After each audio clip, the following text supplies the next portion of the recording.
başladım terer Bana kalgan tutar. Assalamu alaikum.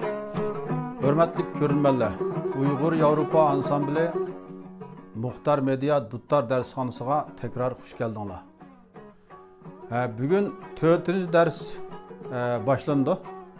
Başlanışından avval ötken qıtımda ötken 3 ders doğrusunda azraq tekrar buluş için malumat berey. Ötken qıtımda Duttanın tarihi, Duttanın kurulması ve Duttanın avaz dairesi ve en mühim boğunu iki xil oxşamagan şekilde tüzülüşü qatarlıq məzmunlarını sözlegen edim. Eğer bu məzmunlarını yaxşı körüp, yaxşı ügünüp kelgen bolsаңlar, bugün sözlemekçi bolgan 4. dersке intayın paydası var. Şuna barlıq körünmelerinin dersimini yaxşı qetiqinip körüşünü ve yani bir 5. dersке geçe burun ötken derslerini yaxşı tekrar alıp kelişinlerini ümit kılıman. Bugünkü 4. dersimizde Duttar çeliştiki kıyafet. Hazır sizler ekranı körüp tuğun okşaş. Duttar çeliştiki kıyafet hakkında malumat vermen. Duttar avazına ait monluk, yalğız yüzü çelip, yüzü nakş etişka kolaylık boğan bir saz. Sorularda, bezmelerde, oturaşlarda, küpünçe alada tembür ve satala bilen birle çelindi. Ve hatta yakınki mezgillerde orkestrlarda mı asaslık saz orunda çelinip kelinmekte. Duttanı yalğız çelip nakş etiş kelsek isimde kalışacağım 1991 yılı Duttar şahi kompozitör Abdurrahim yalğız kişilik Duttar keçiligi, yani nakş keçilik ötküzümen dep Ürümçi İttifak Tiyatrda ilan belge vaxtıda Ürümçi şehir ammisi bununla işinenmey kalgan. Bu Duttar bilen mi yalğız kişilik nakş keçilik ötküzgün bulamdı. Hey, bunun cık adam kemmeydi cima dep aynak gümanlı köz qaraştı boğan edi. Lekin ertesi nakş keçilik başlanğan vaxtıda nurgun tamaşbilla bu Duttar keçilik kelip yüzlerinden güldaras alq sadası bilen bu Duttar keçiligini kızgın tebrikleşken ve yuqur bahalarını bergen şairlerimiz neçelegen şiirlerini yazgan xattatlarımız debdebelik sözlerini yazgan xatlarını Ustaz Abdurrahim Eyit'e takdim kılgan. Şundan keyin vatanımızın şimali ve janublarda Ustazımız yalğız kişilik Duttar keçiligi, yani nakş keçiligi ötküzgen. Demek Duttar halkımız içinde intan keng tarqalgan ve yuqur inovatga ega mühim sazlarının birisi. Şuna bu sazını çağa vaqtda yüzümüzün olturuş kıyafetimizge dikkat qilmasak, qalayimqan otursak, bundan biz oylagan, arzu qilgan yaxshi avazını çıqaramay qalamiz. Adette Duttarni çağa vaqtimizda xuddi resimde körüp tuğunlardak o'ng putimizni azroq oldiga, bek oldiga chiqarib olsak, Duttarni ko'tarib bu tizimizni to'xtatish ta'sir to'xtaydi. Azroq oldiga chiqarib, xuddi mana shunday shaklda o'ng qo'l tutmasaqmi, jaynikimiz bilan bu Duttarni tutib tura oladigan holatda tutib o'ltiramiz. Andan keyin tarını urduğan o'ng qo'limiz Duttarning bo'g'izi tarafga, bo'g'iziga udul holatda, sol qo'limiz bo'lsa padi besishga tayyor holatda turish kerak. Tuanda sizlarga ekranda bir necha xil qo'l urish holatini ko'rsataman. Mana bu o'ng qo'l chelish urish qiyofati. Ya'ni yuqoridan tuvanga urgan vaqtimizda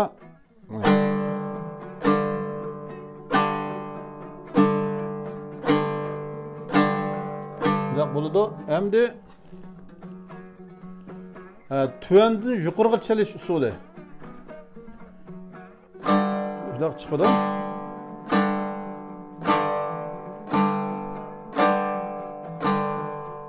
meyli yuqurdan tüvengi bolsun, meyli tüvendan yuqurga bolsun, qo'limiz nayeti targı mayil, yumshaq holatda bo'lish kerak. Evrishim yani şekilde.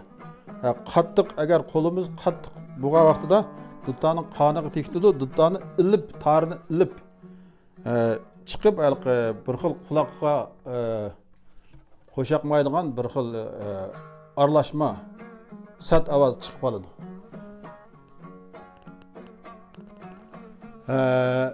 Bu ko'rib turgan resim yani pədi basıdığan sol qol barmaqla ko'rsatmasi bo'lib hisoblanadi. Chunki o'ng qo'limiz duttaning targ'i urib chelish vazifasini o'taydi. Sol qo'limiz bo'lsa pədi basish vazifasi bor. Bu barmoqlarimiz birinchisi başmadaq deymiz. Bu akord chiqarishga. Ya'ni pədini bo'g'ib ba'zi vaqtlarda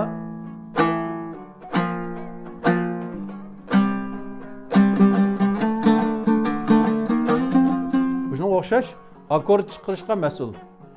Bu bigiz barmoqimiz bo'lsa, ya'ni ko'rsatgan birinchi barmoq bigiz barmoqimiz bo'lsa, asosliq pədi basadigan barmoq bo'lib hisoblanadi. O'ttir barmoqmi bigiz barmoqqa agishib, bunmi o'z navbatida yordamchi rol o'ynaydi. Yan barmoqmi xuddi hozir shu rasmni ko'rsatganimdek yan barmoqmi pədini besib bununla yordamchi rol o'ynaydi.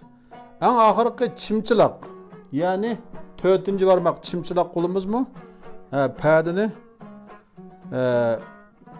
bigiz barmoqimiz bilan billa besib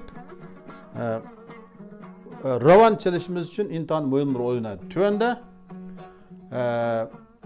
har qaysi barmoqlarimizningki pədi basqandagi holati ni ko'rsataman. Rasmni ko'rinib turgandek amaliyotdimi, qo'lamdimi ko'rsatay. Mana bu bigiz barmoqimizning pədi basqandaki holati. Qolgan barmoqlarimiz bigiz barmoqning yenida bununla yordam qilimi deb jangovar holatda nayeti tayyorlik qilgan holatda bunday ustida turish kerak. Barmoqlar bu mavo nimani keyniga o'tibas bo'lmaydi, qo'qab. Hergizmi keyniga o'tibas bo'lmaydi. Shunga oldida bunday turish kerak. Rasmda mı ko'rsatdim? Mana bu ikkinchi barmoq, ya'ni o'tiranchi barmoqning pədi basqandagi holati. Ya'ni ko'rsatay.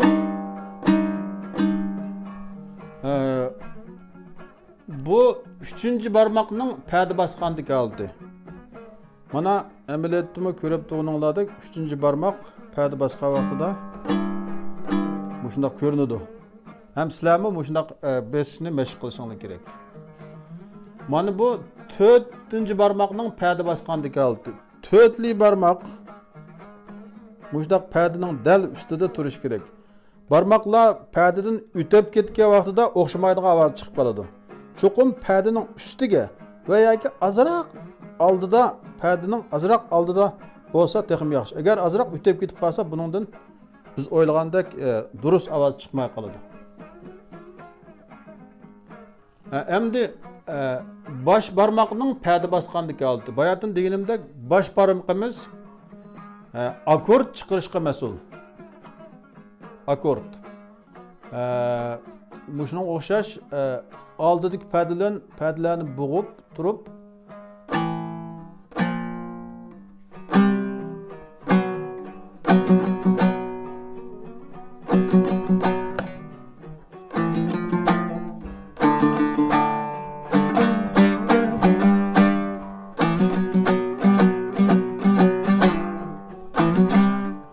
o'xshash xuddi hozir chag'an qisqa bir ariyaga o'xshash bu joyda mardonlar yotur degan naqshidagi ariya. Shunga o'xshash bu bash maltiqimiz, bash barmoqimiz akord chiqarishga ovozni texmi bo'ng, texmi kuchlik, texmi canlıq çıxırışqa məsul. Endi 6-cı məzmunğa kelsək,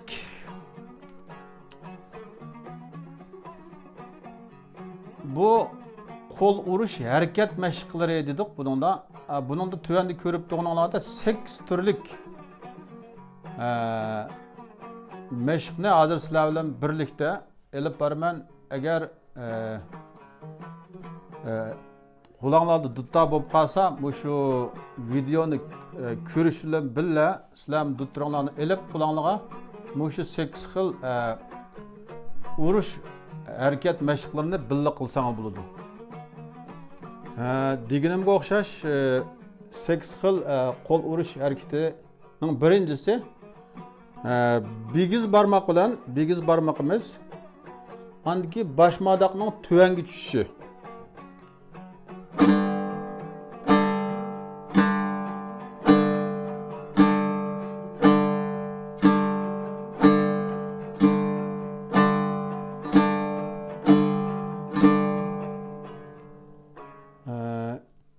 İkincisi, to'rt barmoqning tuvanga tushishi va boshmadoqning yuqori chiqishi.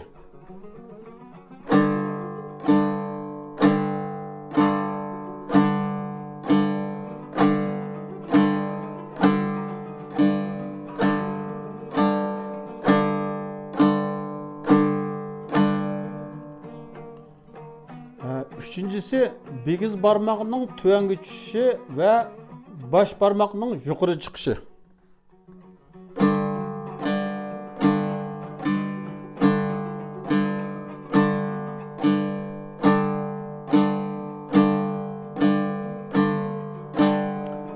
Barmoqlarimizni tariq urgan vaqtda xuddi men urganga o'xshash tarning yuziga urishimiz kerak. Yuziga urmay agar qoniga urib qolsak, o chaqda o'lig'imizdek yaxshi ovoz chiqmay qoladi.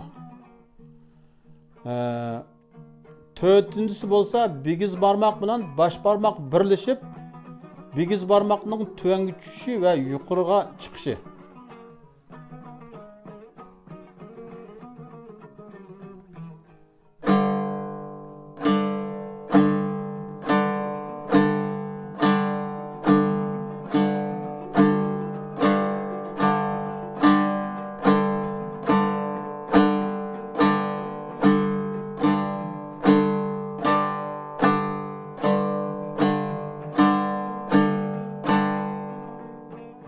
Beşincisi bo'lsa, bigiz barmoq bilan boshmadoqning tuvanga tushishi va yuqoriga chiqishi. Ya'ni bu dutar cheshda ko'proq qo'llanilgan usul. O'rgangichlar buni yaxshi mashq qilsanglar, mushu usuldan nurg'un paytlarni chaqirib bo'ladi.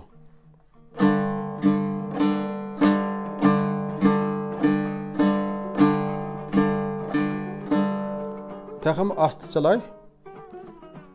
Bigiz barmoq tuvanga tushdi, boshmadoqmi tuvanga tushdi. Boshmadoq ilib ustiga chiqdi, bigiz barmoqmi ilib ustiga chiqdi. Demak, mushu harakat qayta takrorlash jarayonida mushu 5-chelish usuli chiqadi.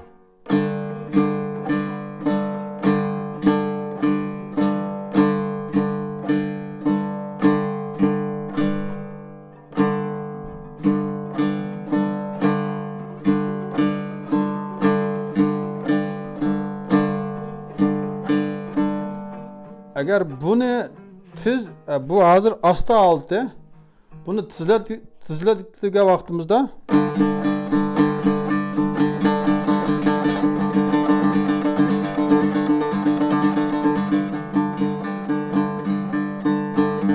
bu da çıkdı. Şuna öğrengiçler bir başta asta, qancha asta öğrensanlar, shuncha yaxshi. Başta çağa vaxtida ancha qo'l ko'nmaganda qiladi, lekin keyinchi qayta chelaverish jarayonida kulağını künüdü. Yani kayıt tekrarlayayım bu mühim boğazlık için.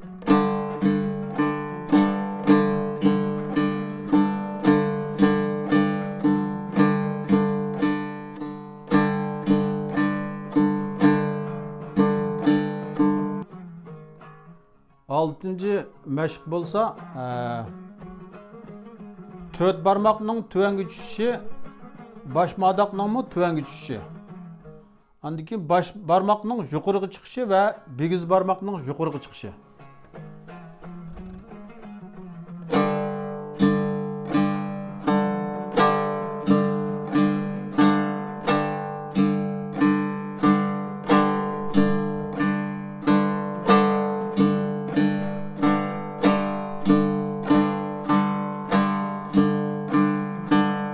Bu urush usulimiz nayt köp qo'lindi. Nurg'unlagan padalarda mushu usul qo'llanadi. Masalan, qisqacha bir o'rnak ko'rsatsam,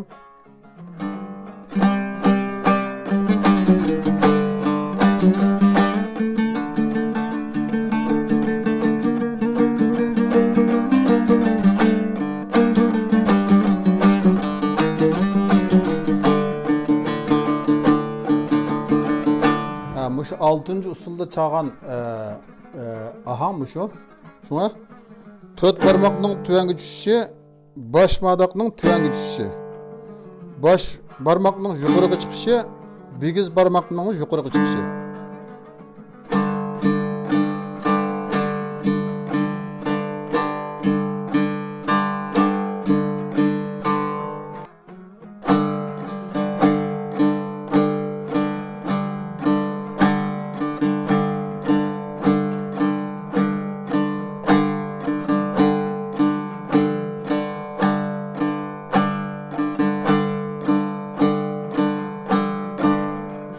Bu usul bo'lsa 7-ci usul bo'lib, 4 barmoqning jumla ayirish tuvangi tushishi va bosh madaqning va bigiz barmoqning yuqoriga chiqishi va bigiz barmoqning tuvangi tushishi.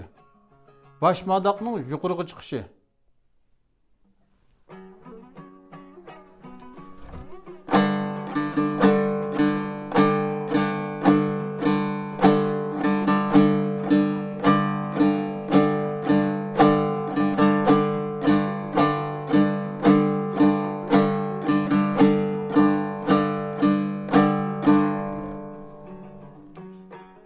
Eng oxirgi qo'l urish usuli bo'lsa, 4 barmoqning tuvangi tushishi va bigiz barmoqning 2 qatim tuvangi tushishi.